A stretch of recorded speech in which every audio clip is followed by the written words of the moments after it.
Mon mari a regardé ma fille de 7 ans et lui a dit qu'elle n'était pas sa responsabilité. Il a dit qu'elle n'était pas de son sang. Il l'a traitée de bagage. Avant de commencer l'histoire, n'oubliez pas d'aimer et de vous abonner à la chaîne pour voir plus d'histoires comme celle-ci. Et elle se tenait juste là, dans le couloir, assez près pour entendre chaque mot. J'ai vu le visage de ma petite fille s'effondrer. J'ai vu ses yeux se remplir de larmes. J'ai vu ses petites mains se mettre à trembler tandis qu'elle essayait de comprendre pourquoi l'homme qu'elle appelait Papa Hollis pouvait dire quelque chose d'aussi cruel. Et à cet instant, quelque chose en moi s'est brisé, puis s'est reformé en quelque chose de plus dur, d'incassable. J'ai déposé une demande de divorce la même nuit. Je n'ai pas attendu d'excuses. Je n'ai pas attendu d'explications. Je ne lui ai pas donné l'occasion de déformer ses paroles en quelque chose de plus acceptable. Certaines choses ne peuvent être retirées. Certaines blessures ne peuvent être masquées par des excuses. Mais voici la partie qui m'étonne encore. Ce que Hollis n'a pas réalisé en prononçant ces mots, c'est qu'il venait de mettre le feu à toute sa vie. En moins de 72 heures, il allait perdre son emploi. Il allait perdre sa réputation. Il allait perdre toutes les relations et tous les avantages qu'il avait passé des années à bâtir. Et le plus satisfaisant, c'est que je n'ai pas eu à lever le petit doigt pour que cela se produise. Il s'est détruit lui-même. Tout ce que j'ai fait, c'est partir. Je m'appelle Karen Bellamy. J'ai 34 ans et je vis à Ridgemont, Ohio, une petite ville où tout le monde se connaît et où la réputation est primordiale. Je travaille comme technicienne vétérinaire à la clinique vétérinaire de Ridgemont. Ce n'est pas un travail glamour, mais je l'adore. J'aime les animaux. J'aime les aider à guérir. J'aime la prévisibilité de mes journées et le sens que cela me donne. Mais cette histoire n'est pas vraiment la mienne. Elle parle de ma fille, Ren. Elle a 7 ans et elle est la chose la plus précieuse au monde pour moi. Elle a les yeux de son père. Son père biologique, je veux dire. Il s'appelait Everett et il est décédé dans un accident de camion quand Ren n'avait que 2 ans. Elle ne se souvient pas de lui. Pas vraiment. Elle le connaît à travers des photos, des histoires et le lapin en peluche qu'il lui a acheté le jour de sa naissance et avec lequel elle dort encore toutes les nuits. Perdre Everett m'a presque anéanti. J'avais 27 ans, j'étais veuve avec un tout petit, et j'essayais de comprendre comment continuer à respirer alors que la personne que j'aimais le plus était soudainement partie. Pendant 5 ans, nous n'avons été que Ren et moi. Nous avons construit une vie ensemble, une petite vie, une vie tranquille, mais c'était la nôtre. Puis, j'ai rencontré Hollis Drummond. Hollis était directeur régional des ventes pour Gentry Farm Equipment. Il avait 38 ans, était confiant, bien habillé et avait un sourire qui vous donnait l'impression d'être la seule personne dans la pièce. Il était partenaire de l'entreprise de mon père sur plusieurs gros comptes. Mon père, Nolan Bellamy, possède Bellamy Freight & Logistique. C'est une entreprise régionale de camionnage qui transporte des équipements pour des concessionnaires agricoles dans 3 États. Ma mère, de là, gère le bureau. Mon frère aîné, Tommy, dirige les opérations. C'est une entreprise familiale dans tous les sens du terme. Hollis venait au dîner du dimanche. Il apportait des fleurs à ma mère. Il serrait fermement la main de mon père et posait des questions à Tommy sur les dernières livraisons comme s'il s'en souciait réellement. Il semblait parfait. Et avec Ren, il était merveilleux. Au début, il lui apportait des peluches et l'appelait princesse. Il lui lisait des histoires le soir. Il lui a appris à faire du vélo dans l'allée pendant que je regardais depuis le porche, me permettant de croire que nous pouvions peut-être être à nouveau une vraie famille. Peut-être que Ren pouvait avoir un père. Peut-être que je pouvais avoir un partenaire. Nous nous sommes mariés après 8 mois de fréquentation. Ma mère m'a dit que c'était trop rapide. Elle a dit que Hollis souriait trop et écoutait trop peu. Je lui ai dit qu'elle était paranoïaque. Je lui ai dit que je méritais d'être heureuse et elle m'a serré dans ses bras en disant qu'elle espérait que j'avais raison. Je n'avais pas raison. L'homme que j'ai épousé n'était pas l'homme qu'Hollis s'est révélé être. La chaleur s'est estompée. La patience a disparu. Les peluches ont cessé d'arriver, tout comme les histoires du soir. Lentement, si lentement que je ne l'ai presque pas remarqué, Hollis a commencé à traiter ma fille comme un inconvénient, comme un problème qu'il avait hérité contre son gré. Je lui trouvais des excuses. Il était stressé au travail. Il était fatigué. Il n'était pas habitué aux enfants. Je me disais que ça irait mieux. Je me disais qu'il avait juste besoin de temps. Mais ensuite, il y a eu ce jeudi soir. La nuit où il s'est tenu dans notre cuisine et a prononcé ces mots impardonnables pendant que ma fille de 7 ans écoutait depuis le couloir. La nuit où Ren a pleuré pendant des heures et m'a demandé ce qu'elle avait fait de mal. La nuit où j'ai réalisé que j'avais commis une terrible erreur et que la seule chose à faire était de la réparer. Je n'ai pas crié sur Hollis. Je n'ai pas jeté d'objet ni exigé de réponse. J'ai attendu que Ren s'endorme en pleurant. Puis je me suis assise seule dans le salon sombre et j'ai pris la décision la plus claire de ma vie, c'en était fini. Ce qui s'est passé au cours des 72 heures suivantes est une histoire de conséquences, pas de vengeance. Je n'ai pas comploté contre Hollis. Je n'ai pas manigancé ni manipulé. Je me suis simplement retiré de sa vie, moi et ma fille. Et quand je l'ai fait, tous les mensonges sur lesquels il avait construit son succès se sont écroulés. Voici cette histoire. Pour comprendre pourquoi ce jeudi soir m'a brisé, vous devez comprendre à quoi ressemblait ma vie avant qu'Hollis Drummond n'y entre. Après la mort d'Everett, j'ai passé 2 ans à peine fonctionner. J'agissais machinalement pour le bien de Ren. Je l'habillais. Je la nourrissais. Je l'emmenais à la crèche, la récupérais et lui lisais des histoires le soir, mais à l'intérieur, j'étais vide. L'homme que j'aimais depuis mes 19 ans était parti, et je ne savais pas comment exister dans un monde sans lui. Everett et moi nous sommes rencontrés à une foire de comté l'été après avoir terminé le lycée. Il avait 21 ans, travaillait pour l'entreprise de camionnage de mon père, et il avait cette assurance tranquille qui me faisait sentir en sécurité.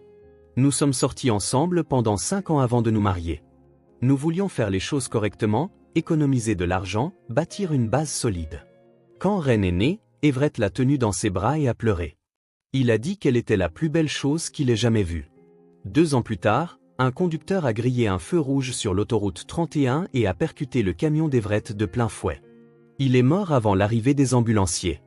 Je me souviens que mon père est venu me l'annoncer. Je me souviens de son visage, comme s'il avait vieilli de 10 ans en une seule après-midi. Je me souviens de ma mère me prenant Ren des bras parce que je ne pouvais pas arrêter de trembler. Mais je ne me souviens pas de grand-chose après cela. L'enterrement est un flou. Les semaines qui ont suivi sont des fragments. Je sais que j'ai survécu parce que Ren avait besoin que je survive. C'était la seule raison. Lentement, douloureusement, je me suis reconstruite. Je me suis plongée dans le travail à la clinique vétérinaire. Je me suis concentrée sur le fait d'être la meilleure mère possible. Mes parents m'aidaient constamment. Mon frère Tommy venait le week-end juste pour me donner un répit, emmenant Ren au parc ou manger une glace pour que je puisse avoir quelques heures seule. Nous étions une famille maintenue ensemble par le deuil, l'entêtement et l'amour. Au moment où Ren a commencé la maternelle, j'avais trouvé quelque chose qui ressemblait à la paix. Notre vie était petite mais bonne. Nous avions des routines. Les lundis soirs, c'était la soirée pâte. Les vendredis, nous regardions des films sur le canapé avec du popcorn. Les samedis matins, j'emmenais Ren au marché fermier de la ville, et elle choisissait des fleurs pour notre table de cuisine. Ce n'était pas la vie que j'avais imaginée, mais c'était la nôtre. Je ne cherchais personne. Je tiens à le préciser. Je n'étais pas sur des applications de rencontres. Je n'espérais pas rencontrer quelqu'un. J'avais accepté que ma grande histoire d'amour ait déjà eu lieu et qu'elle se soit terminée tragiquement, et que c'était simplement ma réalité. Puis, Hollis est arrivé au dîner du dimanche. Mon père l'avait invité. Ils travaillaient ensemble sur un contrat important, et papa voulait mieux le connaître. C'était ainsi que fonctionnait mon père. Les affaires étaient personnelles pour lui.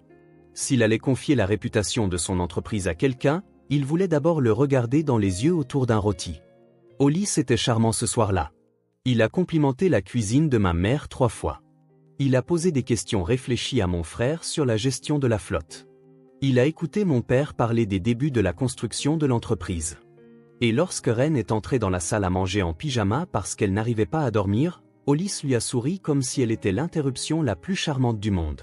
« Eh bien, qui est cette princesse ?» a-t-il demandé. Ren a gloussé et s'est caché derrière ma chaise, mais je l'ai vu l'observer, curieuse et timide, et quelque chose dans ma poitrine s'est un peu détendu. Au cours des mois suivants, Hollis est devenu une présence régulière. Il trouvait des excuses pour s'arrêter à la clinique pendant ma pause déjeuner. Il apportait du café et me demandait comment s'était passée ma journée. Il se souvenait de petits détails, comme lorsque j'avais mentionné que Ren adorait les papillons et qu'il était apparu la semaine suivante avec un cerf-volant papillon pour elle. Je suis tombée amoureuse de lui lentement, puis tout à coup. Il semblait si sincère, si stable, si désireux de faire partie de nos vies. Quand il m'a demandé en mariage après 8 mois, j'ai dit oui. Ma mère m'a prise à part cette nuit-là et m'a dit de faire attention. Il y a quelque chose chez lui que je ne peux pas nommer, a-t-elle dit. Il sourit trop, comme s'il jouait la comédie. Je lui ai dit qu'elle se trompait. Je lui ai dit qu'elle ne le connaissait pas comme moi. La première année de mariage a été bonne. Pas parfaite, mais bonne. Hollis était attentionné. Il aidait Ren avec ses devoirs. Il venait à ses événements scolaires. Il me tenait la main en public et me disait que j'étais belle. Je me suis permis de croire qu'on m'avait donné une seconde chance d'être heureuse. Mais quelque part au cours de la deuxième année, les choses ont commencé à changer. C'est arrivé si progressivement que j'ai failli ne pas le remarquer. Hollis a commencé à travailler plus tard. Il semblait plus souvent irrité. Quand Ren parlait au dîner, il fixait son téléphone au lieu de s'engager. Quand elle lui demandait de jouer avec elle, il disait qu'il était fatigué. Je me disais que c'était normal. Chaque mariage a des périodes difficiles. Il subissait une pression au travail. Il avait juste besoin de temps pour s'adapter. Mais au fond de moi, dans la partie que je ne voulais pas écouter, je savais que quelque chose n'allait pas.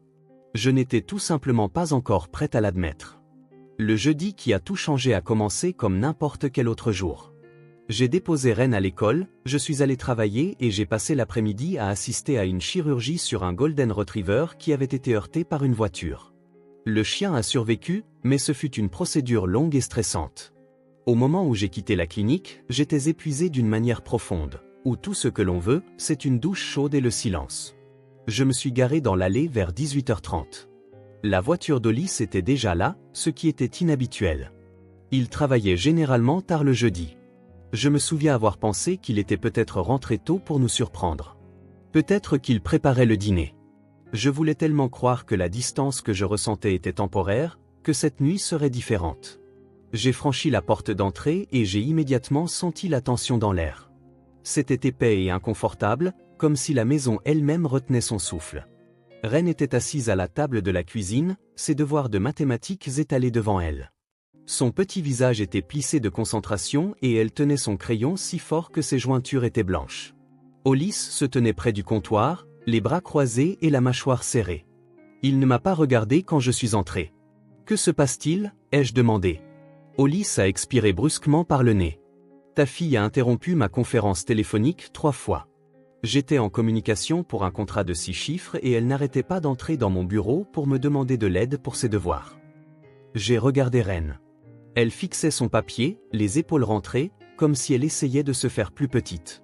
Hollis, elle a 7 ans, ai-je dit avec précaution. Elle ne comprend pas les appels professionnels. Je suis désolé que cela soit arrivé, mais elle ne voulait pas faire de mal. Je me fiche de ce qu'elle voulait dire, a-t-il claqué. Ce qui m'importe, c'est que j'ai failli perdre un client parce qu'elle ne peut pas me laisser seule pendant 1 heure. J'ai pris une inspiration et j'ai gardé ma voix calme. J'étais tellement habitué à gérer ses humeurs à l'époque, à arranger les choses, à faire la paix. Je vais lui parler, ai-je dit. Nous allons mettre en place un système. Elle pourra venir me voir quand elle aura besoin d'aide, et nous nous assurerons qu'elle sache ne pas interrompre quand la porte de ton bureau est fermée. Mais Hollis n'écoutait pas. Il faisait les 100 pas maintenant, son visage rouge d'une frustration qui semblait disproportionnée par rapport à la situation. Il s'agissait de bien plus qu'une conférence téléphonique. Je pouvais le sentir. « Tu sais quoi, Karen ? J'en ai assez, a-t-il dit. J'en ai assez de faire semblant. » Mon estomac s'est contracté. Faire semblant de quoi ? Il a cessé de faire les 100 pas et a pointé du doigt Ren. Elle a levé les yeux écarquillés par la confusion et la peur. Elle n'est pas ma responsabilité, a-t-il dit. Elle n'est pas de mon sang. Je t'ai épousé toi, Karen. Pas elle. Je n'ai pas signé pour élever l'enfant de quelqu'un d'autre. Je suis fatigué de faire comme si elle était la mienne alors qu'elle ne l'est pas. Elle est ton bagage et j'en ai marre de le porter. Les mots sont restés suspendus dans l'air comme du poison. Le visage de Ren s'est effondré. Ses lèvres ont commencé à trembler et des larmes ont coulé sur ses joues. Elle a regardé Hollis avec une expression qui a brisé quelque chose en moi. C'était l'espoir qui mourait. C'était une petite fille qui réalisait que l'homme qu'elle avait tant essayé d'aimer ne l'aimait pas en retour. « Papa Hollis » a-t-elle murmuré. Il n'a même pas bronché.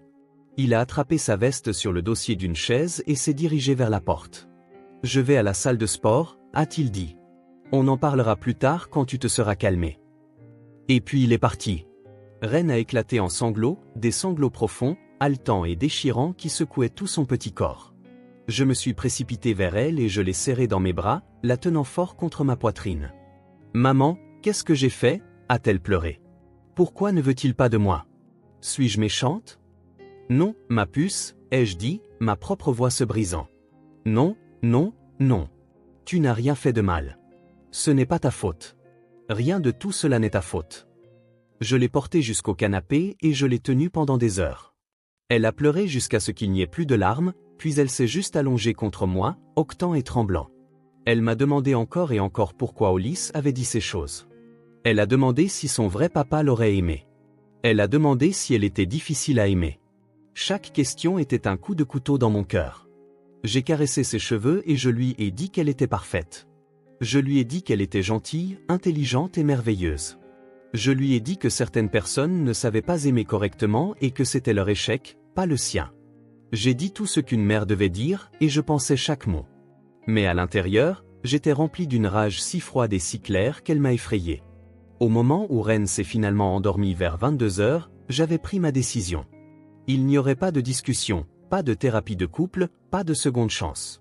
Un homme qui pouvait regarder une enfant qui avait déjà perdu son père et la traiter de « bagage » ne méritait pas un instant de plus de ma vie. C'en était fini. Je suis restée assise dans le salon sombre pendant longtemps après que Ren se soit endormie. La maison était silencieuse, à l'exception du bourdonnement du réfrigérateur et d'une voiture occasionnelle passant dans la rue à l'extérieur. Je n'ai pas pleuré. Je n'ai pas fait les 100 pas. Je suis juste restée assise, les mains jointes sur mes genoux, pensant avec une clarté que je n'avais pas ressentie depuis des années. Mon téléphone était sur la table basse. Je l'ai pris et j'ai appelé mon frère. Tommy a répondu à la 3e sonnerie, sa voix ensommeillée. « Karen, il est presque minuit. Qu'est-ce qui ne va pas ?» Je lui ai tout raconté. Chaque mot qu'Ulysse avait dit, la façon dont le visage de Ren s'était effondré, les heures que j'avais passées à tenir ma fille pendant qu'elle sanglotait et me demandait pourquoi elle était si difficile à aimer. J'ai parlé calmement et régulièrement, mais Tommy me connaissait assez bien pour entendre l'acier sous ma voix. Quand j'ai eu fini, il y a eu un silence sur la ligne. Puis Tommy a expiré lentement. « Fais un sac pour toi et Ren, a-t-il dit. Tu restes chez maman et papa ce soir. J'arrive dans 20 minutes. » Je n'ai pas discuté. Je n'ai pas hésité. Je suis monté à l'étage, j'ai pris un sac de sport et j'ai fait des vêtements pour nous deux. J'ai soulevé Ren de son lit aussi doucement que possible, l'enveloppant dans une couverture. Elle a bougé, mais ne s'est pas réveillée, se blottissant simplement la tête contre mon épaule. Le camion de Tommy s'est garé dans l'allée à exactement minuit 15. Il n'a pas klaxonné ni sonné. Il a juste attendu, le moteur allumé et la porte passager ouverte. J'ai porté Ren dehors dans l'air frais de la nuit et je l'ai attachée à l'arrière. Elle a dormi pendant tout le trajet. Tommy n'a pas dit grand-chose en conduisant. Il n'en avait pas besoin. Lorsque nous nous sommes arrêtés devant la maison de mes parents, la lumière du porche était déjà allumée. Ma mère se tenait dans l'embrasure de la porte en peignoir et mon père était juste derrière elle. Papa a pris le sac de sport des mains de Tommy.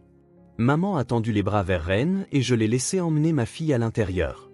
Puis je me suis tenu sur le porche avec mon père et mon frère et j'ai prononcé les mots à voix haute pour la première fois. Je demande le divorce demain. Mon père a hoché la tête une seule fois. Bien. C'est tout ce qu'il a dit. Mais j'ai vu sa mâchoire se serrer et ses mains se crisper sur ses côtés. Mon père n'était pas un homme qui élevait la voix ou faisait des menaces. Il n'en avait pas besoin. Quand Nolan Bellamy était en colère, on le sentait dans l'air autour de lui. Le lendemain matin, j'ai appelé une avocate spécialisée en divorce avant même d'avoir fini ma première tasse de café. Elle s'appelait Patricia Hall et elle avait géré le divorce de mon cousin 3 ans plus tôt. Elle a accepté de me voir cet après-midi-là. Je me suis assise dans son bureau et je lui ai expliqué la situation. Je lui ai parlé du mariage, du changement progressif de comportement d'Ulysse et de ce qu'il avait dit à ma fille. Patricia a écouté sans interrompre, prenant des notes sur un bloc-notes jaune. « Voulez-vous tenter une médiation ou une thérapie de couple ?» a-t-elle demandé quand j'ai eu fini. « Non » ai-je dit. « Je veux que ce soit fait le plus rapidement et le plus proprement possible. » Elle a hoché la tête et a commencé à expliquer le processus. L'Ohio est un État où le divorce sans faute est possible, ce qui signifiait que je n'avais pas besoin de prouver un comportement répréhensible. J'avais juste besoin de déposer la demande et d'attendre la période de séparation requise. Elle m'a dit qu'elle aurait les documents rédigés d'ici la fin de la journée. J'ai tout signé cet après-midi-là. La requête en divorce a été déposée avant 17 heures. Ce soir-là, je me suis assise avec mes parents à leur table de cuisine et je leur ai raconté toute l'histoire. Ma mère a écouté les larmes aux yeux. Mon père a écouté avec un calme qui rendait la pièce lourde. Quand j'ai eu fini, papa a parlé le premier. Cet homme s'est assis à ma table tous les dimanches pendant 2 ans. Je l'ai présenté à tous les clients importants dans 3 comtés. Je lui ai donné des comptes valant des centaines de milliers de dollars. Il a fait une pause, sa voix basse et contrôlée, et il a traité ma petite fille de bagage. Ma mère a posé sa main sur son bras. Nolan. Il a secoué la tête. Non. C'est fini maintenant. Je n'ai pas demandé ce qu'il voulait dire. Une partie de moi ne voulait pas savoir. Pendant ce temps, Hollis était rentré dans une maison vide. Il m'a appelé 17 fois cette nuit-là. Je n'ai pas répondu. Il a laissé des messages vocaux qui allaient de la confusion à l'irritation en passant par le désespoir. Il m'a envoyé des SMS pour me demander où j'étais et pourquoi j'avais emmené Ren sans le lui dire. Je n'ai répondu à rien. L'après-midi suivant, un huissier de justice est entré dans le bureau de Gentry Farm Equipment et a remis les papiers du divorce à Hollis devant ses collègues. Tommy l'a appris par un ami qui travaillait dans le bâtiment. Il a dit qu'Hollis était devenu blanc comme un linge et avait dû s'asseoir. Je n'ai rien ressenti en entendant cela. Aucune satisfaction, aucune culpabilité, juste une certitude calme d'avoir fait la bonne chose. Ce que je ne réalisais pas encore, c'est que les papiers du divorce n'étaient que le début. Les vraies conséquences étaient déjà en marche, et Hollis n'avait aucune idée de ce qui s'en venait. Je n'ai pas cherché à détruire Hollis Drummond. Je veux que ce soit absolument clair. Je ne complotais pas. Je n'échafaudais pas de vengeance. Je voulais simplement me retirer de sa vie, moi et ma fille, et aller de l'avant. Mais ce que je n'ai pas entièrement compris avant que tout ne se déroule, c'est que la carrière entière d'Hollis, sa réputation, son succès, tout cela était construit sur une base qui ne lui appartenait pas. Cela appartenait à ma famille. Le matin après que Hollis ait reçu les papiers du divorce, mon père a passé 3 appels téléphoniques. Je n'ai pas été mise au courant de ces appels avant plus tard. Papa ne m'a jamais dit exactement ce qu'il a dit, mais je peux imaginer. Nolan Bellamy était un homme de peu de mots, et quand il parlait, les gens écoutaient. Le premier appel était à Henderson Agricultural Supply, l'un des plus grands concessionnaires d'équipements agricoles de la région. Le second était à Oakfield Machinery Coopérative. Le troisième était à Branick Tractor and Implement. Les 3 entreprises faisaient affaire avec Gentry Farm Equipment depuis des années, et les 3 comptes avaient été attribués à Hollis Drummond. Non pas parce qu'il était le meilleur vendeur, non pas parce qu'il avait gagné leur confiance par un travail acharné et un dévouement, mais parce qu'il était le gendre de Nolan Bellamy. Avant midi ce même jour, les 3 entreprises avaient contacté Gentry et demandé de nouveaux représentants commerciaux. Elles ne voulaient plus faire affaire avec Hollis. Elles ne voulaient plus être associées à un homme avec lequel la famille Bellamy avait rompu les liens. Dans une petite communauté comme la nôtre, la réputation était une monnaie, et Hollis venait de faire faillite. Les cadres de Gentry Farm Equipment n'étaient pas stupides. Ils comprenaient exactement ce qui s'était passé. Hollis avait profité de relations qu'il n'avait pas méritées, et maintenant ces relations avaient disparu. Ses chiffres de vente, sans les comptes affiliés au Bellamy, étaient au mieux médiocres. Il n'apportait rien de plus qu'un autre vendeur ne pouvait offrir. Son patron l'a appelé dans son bureau cet après-midi-là. J'ai entendu parler de la conversation plus tard par Tommy, qu'il a entendu de quelqu'un qui travaillait dans le bâtiment. Nous avons eu des plaintes, Hollis, a dit son patron. Les clients disent que vous promettez trop et livrez peu. Vous vous êtes reposé sur vos liens familiaux pendant 2 ans. Franchement, sans ces liens, vos chiffres ne justifient pas votre salaire. Nous allons devoir vous laisser partir. Hollis a été renvoyé sur le champ. Il a quitté le bureau de Gentry portant une boîte en carton de ses affaires et au moment où il a atteint sa voiture, la moitié de la ville était déjà au courant. Mais ce n'était pas le pire. Lorsque j'ai demandé le divorce, mon avocate, Patricia, a demandé une divulgation financière standard. C'est une routine dans toute procédure de divorce.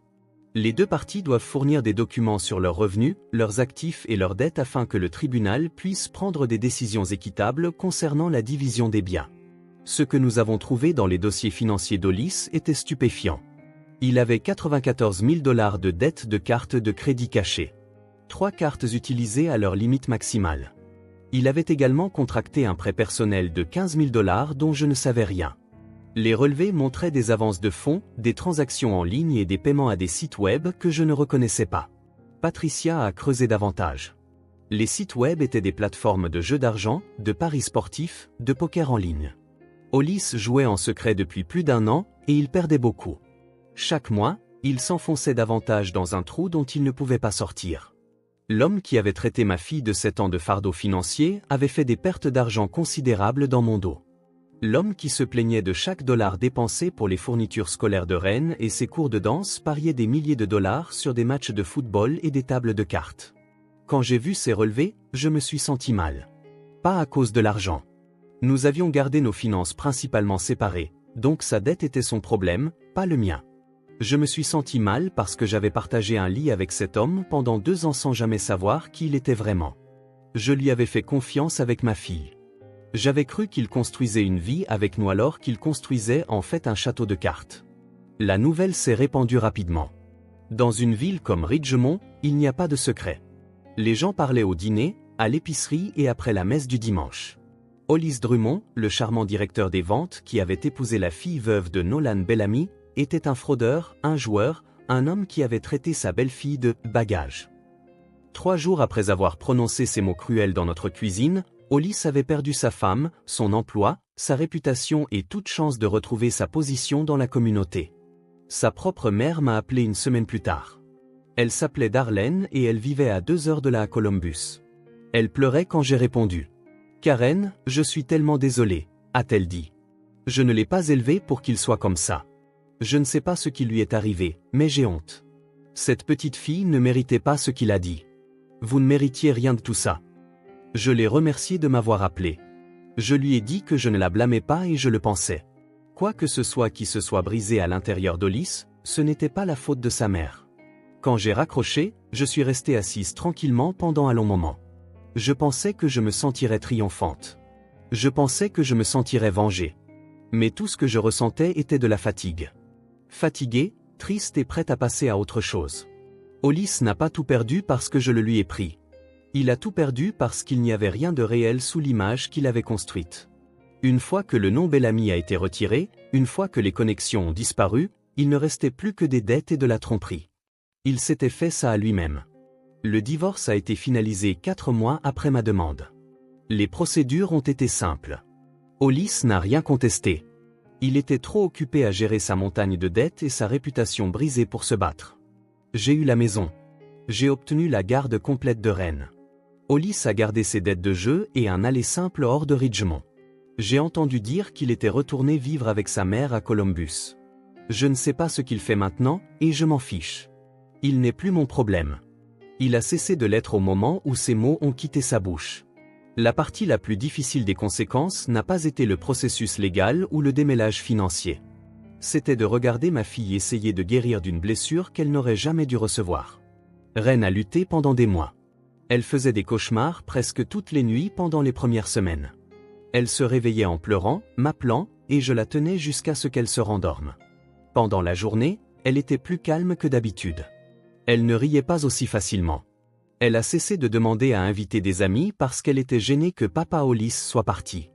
Je l'ai emmenée voir une pédopsychologue nommée Dr Renée Ashford.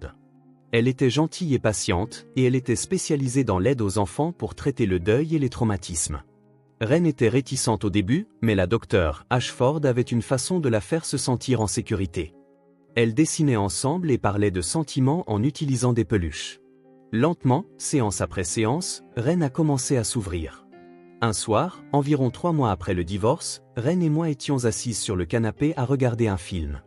C'était l'un de ses préférés, un film d'animation sur une princesse qui sauve son propre royaume sans attendre un prince. Ren était blottie contre moi avec un bol de pop-corn sur ses genoux. Et pour la première fois depuis longtemps, elle semblait détendue, satisfaite.